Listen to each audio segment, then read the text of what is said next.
Well, good evening, ladies and gentlemen. It is good to be here tonight. It is 9:37. You might as well say 20 minutes till 9 or 10, I'm sorry. It is raining outside and it is Sunday evening. I hope you had a good weekend and I hope it gets better for you. Unfortunately, you know what tomorrow is? Tomorrow is that fun in the sun time to start that work week again. Whether you want to or not, it's time to go back to work. So, let's get geared up. Let's get motivated, ladies and germs, and get ready to go back to work. Yay ha. I want to talk about something, and I don't want to mention no names or stores names, which if you're listening and you're in my area, you're going to know who I'm talking about anyway, so it don't make no difference, but I ain't going to say their name out loud. They may get mad at me and tell me that I can't do that no more and sue me and stuff like that. Anyway, what's the safe time with two of them? Oh, bull crabby. I was at this store, and as the title says, big box store. It's a big box store, and I was at this store the other night, and they've got 20, I think 22 registers there. Plus, they have self checkout, which is about a handful of them. I think there's probably 6 or 7 of them over in the on the end by where you can go check yourself out. Well, I was there. Self checkout was packed. Lines out, lines out into the aisle, waiting on that. The 2 registers they had open was packed. Lines waiting on that. And then they have unfortunately, the line I was in, I was in line for 30 minutes and I had 1 or 2 items, and that's all I had. And I had to wait for 30 minutes to check out. And, I understand a lot of stuff, and they were opening. I think they opened up 1 or 2 more registers. But why have all those registers sitting there if you ain't going to use the damn things? I mean, it's kind of a waste of space. Tear them out, get rid of them. With all the people that works at that store, they could have everybody there running a register and have people out of there twice as fast and get it over with and get it done. Don't make people stand there and wait, check out for 30 minutes. Because if I hadn't really just wanted what I went after, I'd have thrown the crap on the floor and walked out. And I wouldn't have stayed there. But I wanted it. I needed it for what I'm working on. So that's. Yeah, I don't get. I worked for one of the big box stores back in the 80s when I was in high school, and I went to work there in October of that year. And from October to January the 2nd or 3rd, it may have been the 3rd, I was on a cash register. You had to know how to run a cash register at these stores. If you were, it didn't matter what your job was. I was hired as a stalker, but I had to know how to run a cash register, and I run a cash register from October to after the 1st of January. And I think this other big box store that I'm talking about, I think they ought to do their employees that way too. If you work there, you need to know how to run a cash register. That way they can say, hey, come up here, run a cash register for 10 minutes or so, or however long. Help us alleviate some of this crowd and get them out of here so they don't have to stand here and wait forever in a day to get get out of here. But they won't do that. I don't know why. I don't see how it's saving them money. I mean, they're there already. Might as well use them because half them people will just wander around in aisles looking, not doing nothing anyway. You got 1 or 2 doing stuff, but most of them just wandering around talking to each other or on their cell phones, and you can't get nothing when you do need something, or they don't know where it's at, or they don't even know what they're talking about 98% of the time. But I just can't. I can't get over why they want to sit there with 20 some. I think it's like 22 registers, not counting the self checkout thing, and uh, and let people just stand there in line, have lines backed up because they're too stupid or too sorry one to go over there and open up a few registers and get people out of there. I know I would appreciate it, and I bet everybody there would have appreciated it. And the line I was in, I don't know what that dude's deal was, and I'm not going to say nothing bad about him, but he was slow enough to where I could have checked out 3 or 4 times if I could have got through one of them other self checkouts and still beat him out of there. But it just I wish somebody would explain that to me and tell me why they do that. Why have all these registers if you're not going to use them? If you ain't going to use them, take them out, get rid of them, pile more junk in there that already got in there. I just don't get it. But and that's why I need somebody to explain it to me and tell me how that works. Because to me, it don't make good business sense. For one, to me, if it was me, if I was the manager, I'd want them registers up and running. You don't have to have them all up and running, but you need them for where you can check people out, not just let them stand there like knots on a log. Uh, I have seen people walk out of that store because they won't get help up there, and you have to stand there and wait and wait and wait and wait and wait to get checked out. And if you got 2 or 3 items and you're behind somebody that's got a buggy load, you're going to be there 30 minutes or so, probably longer, because some of their cashiers are pretty slow about getting the job done. They just drag along. And I have seen 1 or 2 want to hold conversation and have a family reunion, whether they're family or not. But I just don't. And it's like this other store in town here. You go in there, they'll have 2 or 3 employees standing around, and one running a cash register by themselves, and swamped with people standing there waiting to get out, and they won't nobody, and they don't come up there and help them either. I mean, they're on their own. I don't get that. I mean, if you're working there, and the first thing you need to do is you need to learn to run the register, and you see that the lines are starting to back up, you need to go up there and get on the register and help alleviate the problem. Don't pile it off on one person.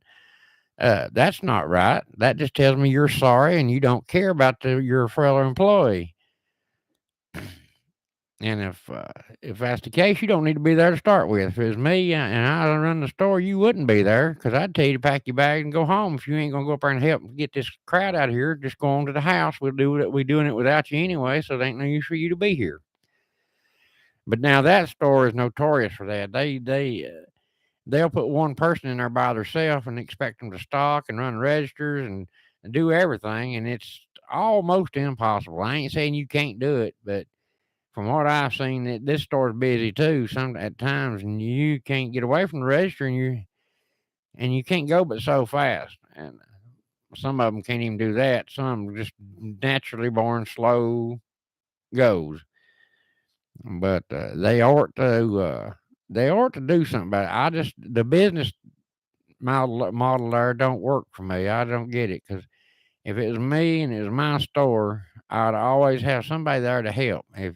If you're on the register by yourself and you getting swamped with people, you need somebody to help you. I mean, open that other register up because it's there anyway, and it's got the cash drawers in it, ready to roll. Tell them to come up there and run that register and help you out. Now, I work in a convenience store part time, and I can run the register and do all that stuff by myself. But in a convenience store, you ain't got 200 people standing there waiting on you to check them out either. Sometimes you got 10 or 12, and it gets a little hectic some days. Not as much as it used to. Not at the store I work at right now. It ain't too bad. You have your moments, but most of the time it stays pretty calm and cool. And actually, sometimes it gets downright boring because they just don't. They'll come in there all of a sudden on you, and then they're gone, and you won't see nobody for an hour or two, or you might not see nobody all day. But that's a different kind of beast there. If you've never worked in a convenience store, you ought to try it sometime. You might like it, you might not. It ain't for everybody, I can tell you that. I've seen people come and go in these convenience stores. I've worked in several since I was just 18 years old, and you can get some good ones and you can get some bad ones, and you just got to deal with it. And dealing with the public ain't a problem. It's just they don't want to do it. They can't handle it. They can't handle the pressure of 20 people standing there waiting to check out. Because sometimes people get mad to having to stand there and wait. And well, it don't make no difference. And they're gonna, if they want it bad enough, they'll stay, and if not, they'll leave, but they'll come back. That's the way I look at it. If they get mad and leave because I can't get to them that fast, they'll come back. They'll be back the next day, or they'll be back in 10 minutes to get it anyway. Or they run down the road to the next convenience store and get it, whatever the case may be. And but I just wanted to talk about that for a minute. I just find it interesting that these big box stores do that. They want all that stuff automated, so they don't have to pay people to stand there and run the cash register, and half of them can't even do that. They can't even keep that up and running half the time. Most time you go in them places, you have to get help to do it because it won't work like it's supposed to. I've been in another big box store that's in our little town, and half of the time their stuff don't work right at any time. And there's always somebody standing there waiting to help you, and that's good because, like I said, most time it don't work. But I don't like self checkout anyway. I think you need a human factor there. I don't care if you're trying to save a dollar. You're wasting more money trying to save that dollar than you are trying to putting somebody on their cash register and letting them check them out. And if you have any thoughts, feelings, or comments on this, please feel free to chime in at any time. If you're listening, if you're not, that's hey, then you don't hear me, and that's all right too. I don't care. But I got my camera right now. Now you can half see my face. You can see my face. See, hello, hello. Yeah. Anyway, I'm still looking for that one individual out there that has met a Bigfoot and out in the woods somewhere, or has seen an alien. I waited too late tonight to get on here. My cohort in crime there, the one that was on here the other night talking about a movie we watched. We've seen it not together, but we've seen it at separate times. I've probably watched it several times, and I know he has. I wished I'd got on here earlier, but I was kind of busy making a candle, trying to learn this candle making process and figuring out the math and the formulas and the crap that goes with that. And I'm learning pretty quick that it ain't the math is it ain't hard, but it'll confuse you if you don't know what you're looking at. I had to remake one a minute ago. It's a test candle, so once I get my test candles, once I get it figured out and the bugs worked out, how I know how to fix it, I'll be good to go. And what it is a fragrance oil that you put in it. You got to add so much fragrance oil, or it won't work. You won't get no odor, smell, no scent.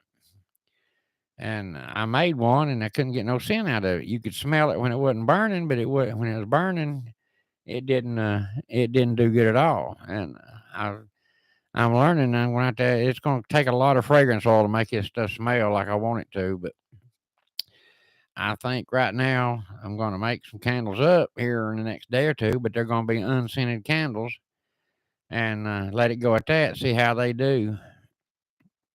See how many of them I can get rid of sale. I hope I can. I hope this thing takes off and does a good job. I got one sitting there burning now. It's a test burn to see how it's going to do. I think my wicks are too long. I'm not cutting them short enough or something. But it's burning good though. I'm gonna blow it out and let it cool off. Hold on just a second.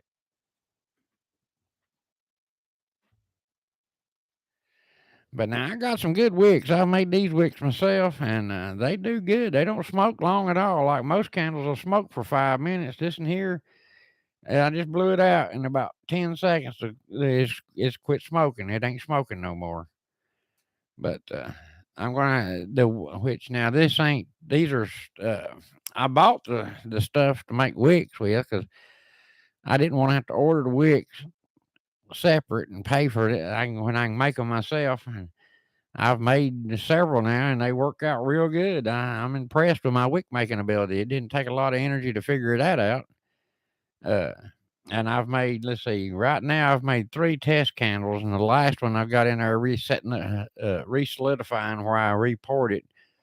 And when I get it right, I may have to make a dozen more test candles to get it right. But when I get it right, then that's how I'll do it. And I just got to figure out the how much of the fragrance oil to put in it.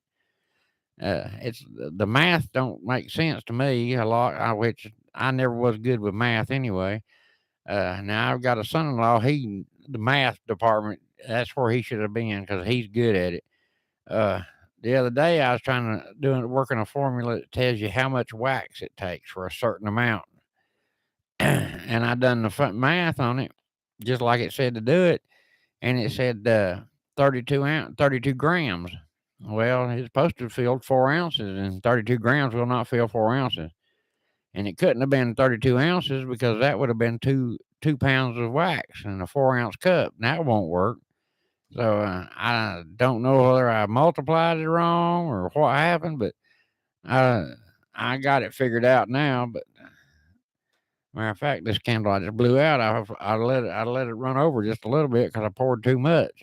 I mean, it worked. It's full. The wax, it's all wax now, like it's supposed to be. But it's full. But it's just a little aggravating to figure something out sometimes. But I don't know what I'm going to call this one. It's a mixture of lavender and vanilla, and I think I'll call it lavender. No, I think I'll call it vanilla lavender. Just a real simple name, and it won't be too bad. But I think I'm going to stick with plain candles right now for a little while until I get this thing worked out in my head and on paper and make it work like it's supposed to. And if you're interested in any candles, I'm going to sell them. It's a 4 ounce candle. Let me grab one. Hold on. This is it right here. This is my 4 ounce candle. Now I'm going to make some 8 ounce candles too. This one's been burnt, so it's been used. It's a test candle, so don't. As you can see, I've been using it, burning it. The wick's a little black there, uh, and it ain't full of wax like it should have been to start with. Uh, that's just a plain candle there. There is no scent in it. It's just unscented candle, and I believe I'm going to go with that for right now. But now, if you're interested in my candles, uh, I'm going to put my eBay address, not my eBay address, my email address on there, and I'm going to tell you. I'll tell you what, these candles here, I I'm going to start selling them for $3 a piece. And you say, "Well, that's high for a candle." But see, if I give them away, I ain't making no money on them, and I got to make money back. I got to make my money back that's cost me to start this deal. And I understand that things are tight in a lot of places right now, but now candles are a good thing. They'll make you relax. You can have a good day with them. You just sit back, and when I get the formulas figured out for the fragrances, it'll be a whole lot better. I can offer some fragrance. I've got it figured out right now because I ordered some fragrances, and I was thinking it didn't take that much, but I realized tonight it takes a lot of fragrance in a candle to make it smell like you want it to. And I wasn't putting enough in. I made an orange candle, and it didn't have. You could smell it when it wasn't burning, but when it was burning, you couldn't smell nothing. So I figured out now it takes a lot. I'm learning. I'm on the learning curve. I'm learning, and thanks to my son-in-law, and he's like I said, he's real good in math. He helped me figure it out. So I'm learning how to do it and do it right. Anyway, like I said, they're $3 a piece. I got 4 and 8 ounce candles. So if you're interested, I'm gonna put my email address on here, which I don't know if I don't think anybody's even listening to me, but it's out there now. So if you're interested in it, just let me know, and we'll get you some candles out to you. I'll ship, or we can meet, and I'll give them to you in person, or what, and you can get as many as you want. Like I said, they're gonna be plain, they're gonna be unscented, and they're made out of soy wax. So if you're allergic to soy, you need to let me know. Don't buy something and then come back saying you broke out in hives and can't breathe because of the wax. I wouldn't. I don't want to do that to nobody. But anyway, seeing as I ain't got nobody listening, and that's fine. It's all good. I've been on here 20 minutes already. 20 minutes goes by in a hurry when you're having such fun. It's almost 10 o'clock, right at it. Like 2 or 3 minutes from 10, and it's raining outside. I'm going to go ahead and jump off here, and I'll talk to y'all tomorrow. Thank you.